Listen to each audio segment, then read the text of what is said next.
Noong kolehiyo, isinumpa ang aking kaibigan. Nagsimula ito sa mga pangarap, mga anino sa gilid ng kanyang paningin, ngunit lumala ito.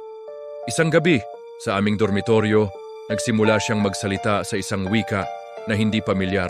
Ang kanyang mga mata ay naging itim. Ang crucifix sa dingding ay bumaliktad, isang pari ang tinawag para sa isang exorcism. Ang silid ay nagyelo, ang mga kandila ay namatay. Isang madilim na presensya ang pumuno sa hangin, bumubulong ng mga kalapastanganan. Ang pari ay nagdasal ng taimtim, ang kanyang boses ay nanginginig ngunit matatag. Ang katawan ng aking kaibigan ay umikot sa mga hindi likas na paraan, isang nakakatakot ng ngiti ang nakapaskil sa kanyang mukha.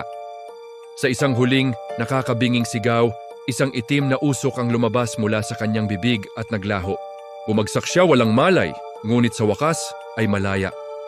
Ang gabing iyon ay nag-iwan ng peklat sa aming mga kaluluwa, isang paalala ng kasamaan na nagkukubli sa ilalim ng ibabaw.